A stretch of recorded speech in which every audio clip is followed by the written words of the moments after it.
बिस्मिल्लाहिर्रहमानिर्रहीम, this is Anil lectures. और आज जो हमारा टॉपिक ऑफ डिस्कशन है वो है लीवर। लीवर को हम अदर टर्म में हेपार भी कहते हैं। इससे रिलेटेड जो टर्म्स होंगे वो हेपेटिक कहलाएंगी, ठीक है। ये second largest organ of the body है and largest gland of the body है। उसके बाद इसकी सरफेसेस पे आते हैं। इसकी 5 सरफेसेस होती हैं। This is the anterior surface, this one is the right surface, this one is the superior surface which is concave in the middle due to the cardiac impression. यहाँ पर हमारे पास हार्ट का इम्प्रेशन पड़ता है diaphragm में। And this one is the posterior surface which contains the inferior vena cava and the caudate lobe, and this one is the inferior surface. Inferior surface is the well demarcated. उसकी reason क्या है? उसकी reason है हमारे पास होती है, इसको हम ऐसे करें एंटीरियरली, ये this is the inferior border. 5 surfaces होंगी और हमारे पास बॉर्डर इसमें एक ही होगा। ये इसकी इंफीरियर सरफेस इसे सेपरेट करती है। इंफीरियर जो बॉर्डर है वो सेपरेट करता है एंटीरियर सरफेस को from the inferior surface, right surface को फ्रॉम द इंफीरियर सरफेस। तो ये इंफीरियर बॉर्डर से रिलेटेड पॉइंट आपने याद रखने हैं। उसके बाद हम लिगामेंट्स पे आते हैं। इसमें बेसिकली 3 लिगामेंट्स होते हैं। जो एंटीरियर सरफेस पे होगा this is the falciform ligament. जो पोस्टीरियरली होगा along with the caudate lobe, this one ये जो हमारे पास जहाँ पर मैं पेंसिल मार्क कर रहा हूँ यहाँ पर, this one is the ligamentum venosum. और जो इंफीरियरली होगा most inferiorly, this one is the ligamentum teres. तो ये आपने 3 लिगामेंट्स इससे रिलेटेड याद रखने हैं। ओके, लिगामेंट्स के बाद हम आते हैं नेक्स्ट पॉइंट पर, दैट इज़ द लोब। अब राइट लोब को हम डिस्कस करते हैं। सबसे पहले जो राइट लोब है वो बेसिकली इसके 2 लोब्स होते हैं। ये जो आपका फैल्कीफॉर्म लिगामेंट है ये फंक्शनल लोब्स नहीं है, ये एनाटॉमिकल लोब्स हैं। एनाटॉमिकल लोब्स 2 होते हैं, राइट एंड लेफ्ट। राइट हमारे पास लार्जेस्ट है एंड लेफ्ट स्मॉलर होगा। जो राइट हमारे पास लोब है उसकी हमारे पास आपने याद रखना है कि यहाँ पर राइट सरफेस होगी। Now we move to the posterior surface of the right lobe. ये राइट लोब है, ठीक है, दिस वन। और ये इसकी पोस्टीरियर सरफेस है। पोस्टीरियर सरफेस पे आपको जो सबसे मेजर स्ट्रक्चर नज़र आएगा वो है inferior vena cava. Inferior vena cava के अलोंग आपका पड़ा होगा this is the caudate lobe. Cadet lobe की आप बाउंड्रीज करते हैं। Right boundary is formed by the inferior vena cava, क्योंकि ये आपने याद रखना है ये राइट साइड थी ना, तो यहाँ पर inferior vena cava on the right side है, ये कॉडेट लोब है। और ये हमारे पास लेफ्ट साइड पर इसका क्या है, this one is the ligamentum venosum. Superiorly it is free above. आप देख सकते हैं कि सुपीरियरली हमारे पास ये फ्री है। और इन्फीरियरली हमारे पास इसमें क्या पड़ा होगा, this one is the porta hepatis. तो ये 4 बाउंड्रीज आपने याद रखनी है related to the caudate lobe. उसके बाद हम मूव करते हैं क्वाड्रेट लोब पे। कॉडेट लोब के इन्फीरियरली क्वाड्रेट लोब होगा। Quadrate lobe is quadrangular in shape, ठीक है। ये इसका हमारे पास क्वाड्रेट लोब है। This one is the quadrate lobe, जो कि हमारे पास यहाँ पर उसका जो लोब है, लिवर का जो टिश्यू है वो रिमूव किया गया है इंटरनल स्ट्रक्चर को शो करने के लिए। तो आप ये देख सकते हैं ये शेप ही बता रही है कि ये क्वाड्रेट लोब है। इसको हम स्पेसिमेन में ज़्यादा क्लियर से देखेंगे। सो क्वाड्रेट लोब की बाउंड्रीज कौन कौन सी होंगी? राइट साइड पर हमारे पास cyst for the gall bladder होगा, this is the gall bladder, ये इसकी राइट बाउंड्री होगी। लेफ्ट साइड पर ये लिगामेंट है, this is the ligamentum teres, ये हमारे पास लिगामेंटम टेरिस आ गया। Anteriorly this is the anterior. तो एंटीरियरली हमारे पास इंफीरियर बॉर्डर है, this was the inferior border you know. और posteriorly which is the also superiorly. So posteriorly हमारे पास क्या होगा, पोर्टा हेपेटिस होगा। पोर्टा हेपेटिस क्या होता है उसको हम अलग से डिस्कस करेंगे। So this was about the quadrate lobe. Quadrate lobe के बाद हम पोर्टा हेपेटिस को डिस्कस करते हैं। Porta hepatis is basically just like the hilum of kidney which is the way और गेट ऑफ ट्रांसपोर्ट फ्रॉम और to the liver. तो ये 5 सेंटीमीटर डीप इंप्रेशन होता है in the middle of the liver almost, ठीक है। अब इसमें से हमारे पास अगर रिलेशंस देखें तो इसके अबव कोडेट लोब पड़ा हुआ है, this is the caudate lobe, और इसके बिलो हमारे पास क्वाड्रेट लोब पड़ा हुआ है। ये इसके रिलेशंस में आ गए। Now we move to the contents. Contents इसमें हम पहले देखते हैं वो स्ट्रक्चर्स जो कि एंटर होते हैं into the liver through this porta hepatis. तो ये आप आर्टरी देख रहे हैं, this one is the hepatic artery. ये एंटर होगी इनटू द लिवर और सप्लाई करेगी 20% ऑफ द लिवर टिश्यू को।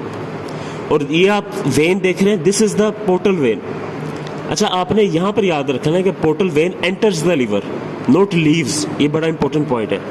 सो portal vein enters the liver and supplies 80% of the blood supply to the liver. ये हमारे पास सप्लाई करती है लिवर को। क्यों? क्योंकि पोर्टल वेन में deoxygenated blood, toxic substances, everything होती है, तो वो ये ब्लड लेकर आती है इनटू द लिवर, और लिवर में इसकी क्या होगी? डिटॉक्सिफिकेशन होगी सब्सटेंसेस की। सो this is the portal when.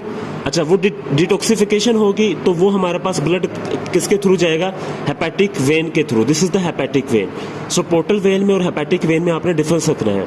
So this is the hepatic vein. Hepatic vein enter होगी into the inferior vena cava. Inferior vena cava से वो ब्लड, प्योरीफाइड ब्लड, हार्ट में चला जाएगा। ओके, तो ये तो दो स्ट्रक्चर्स थे जो एंटर होते हैं through this porta hepatis into the liver. कौन कौन से? Hepatic artery and portal vein. अब एक ऐसा स्ट्रक्चर है जो कि लीव करता है लिवर को through this, and that is the hepatic duct. Hepatic duct को आप बाल डक्ट भी कह सकते हैं, यानी बाल ग्लैडर। दिस इज द बाल ग्लैडर, दिस वन इज द बाल ग्लैडर। और वहां से हमारे पास हेपेटिक डक्ट, ये लीव कर रही है, ये बाइल को लेकर जा रही है अवे फ्रॉम द लिवर। तो ये आपने पोर्टा हेपेटिस से रिलेटेड पॉइंट्स याद रख लेने। उसके बाद हमने पहले ही भी कहा था कि हम इसको अगर सीधा करें कि लोब्स की क्लासिफिकेशन दो तरह की होती है, एक एनाटॉमिकल और एक फंक्शनल। एनाटॉमिकल तो हमें पता है कि भाई एक राइट लोब है और एक लेफ्ट लोब है। फंक्शनल लोब्स भी राइट और लेफ्ट ही होते हैं, बट उनकी जो सेपरेशन है वो डिफरेंट है। एनाटॉमिकल लोब्स जो होते हैं वो उनको सेपरेट कौन कर रहा होता है? फैल्कीफॉर्म लिगामेंट कर रहा होता है into right and left. But functional lobe की classification is based on the blood supplies. ठीक है, जो हेपेटिक आर्टरी आएगी वो राइट एंड लेफ्ट में डिवाइड होगी, तो उसकी बेस पे हमारे पास ये फंक्शनल लोब्स होते हैं। अब इसकी फंक्शनल लोब्स को आपने कैसे डिमार्केट करना है? We will move from the gall bladder upward on to the roof of inferior vena cava. ये देख रहे हैं, ये लाइन डिफरेंट है फ्रॉम द फैल्कीफॉर्म लिगामेंट जो कि एनाटॉमिकल क्लासिफिकेशन बना रही थी। सो यहाँ से आप गए इंफीरियर वेना कावा में। इंफीरियर वेना कावा से आपने कहाँ जाना है? Into the middle of caudate lobe. Middle of the caudate lobe से आपने कहाँ पर आ जाना है? Cyst for the gall bladder. तो ये सेपरेशन बनाएगी हमारे पास। ये मैं आपको पोस्टीरियर सेपरेशन दिखा रहा हूँ ऐसे, ठीक है। और एंटीरियर कैसे थी? एंटीरियर आपने यहाँ से स्टार्ट होना था गॉल ब्लैडर से, और यहाँ से इंफीरियर वेना कावा तक जाना था। So this is the functional classification of right and left lobe of the liver. उसके बाद हम डिस्कस करते हैं इसके पेरिटोनियम के रिलेशंस। Peritoneum covers almost every portion of the liver except, ये एक्सेप्शन हमने डिस्कस करनी है। कौन कौन से पार्ट्स पे हमारे पास नहीं होती? ये राइट लोब है। राइट लोब की पोस्टीरियर सरफेस पे मैं जा रहा हूँ। यहाँ पर basically bare area of the liver होता है, जो कि विच इज़ फॉर्म्ड, यहाँ पर वेल मार्केटेड नहीं होगा, which is formed by the, आपने याद रखना है कि हमारे पास superior and inferior coronary ligaments होते हैं, वो बेयर एरिया बना देते हैं। सो ये जो पोर्शन है बेयर एरिया, यहाँ पर पेरिटोनियम नहीं होगी। सेकेंड एरिया ये इंफीरियर वेना कावा का, यहाँ पर भी आपकी पेरिटोनियम नहीं पाई जाएगी, एग्जिस्ट नहीं करेगी। थर्ड एरिया जहाँ पर आपकी पेरिटोनियम नहीं होगी, that is the fossa for gall bladder, यहाँ पर भी आपकी पेरिटोनियम नहीं होगी। सो ये तीन एरियाज है जहाँ पर आपकी पेरिटोनियम नहीं होती। The last thing we will discuss is the blood supply.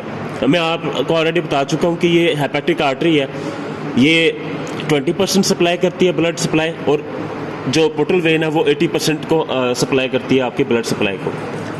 अब जो हेपेटिक आर्टरी होती है वो बेसिकली डिवाइड होती है after entering into right and left arteries, ठीक है। Right and left main branches देती है, which is further divide into segmental, क्योंकि आप जानते हैं कि लिवर के सेगमेंट्स होते हैं, वो सेगमेंटल, हर सेगमेंट को एक सेगमेंटल ब्रांच जाएगी। उसके बाद जो ब्रांच सेगमेंटल फर्दर डिवाइड करेगी, ये आप देख रहे हैं छोटी छोटी branches, this are the interlobar branches. Interlobar जाएगी hepatic sinusoids. Hepatic sinusoid is a microscopic structure, जहाँ जिस लेवल पर मैक्रोफेजेस होते हैं और वहाँ पर आपकी डिटॉक्सिफिकेशन हो रही होती है। सो साइनोसॉइड्स के बाद अब वीनस ड्रेनेज स्टार्ट हो जाता है। वो क्या होगा, वीनस ड्रेनेज में हमारे पास क्या होगा, इंटरलोबर वेन बनेगी, ठीक है। इंटरलोबर वेन के बाद आपकी सबलोबर वेन बनेगी। सबलोबर वेन हमारे पास फॉर्म कर देगी हेपेटिक वेन। सो ये हेपेटिक वेन फाइनली बन जाती है which contains the detoxified blood. तो ये हेपेटिक वेन ड्रेन कर रही है इनटू द इंफीरियर वेना कावा, और इंफीरियर वेना कावा से आपका ब्लड सप्लाई आगे मूव करता है। So this was about the blood supply of the liver, and हमने लिवर का हर एस्पेक्ट डिस्कस कर लिया। Hope so everything will be clear. Thank you.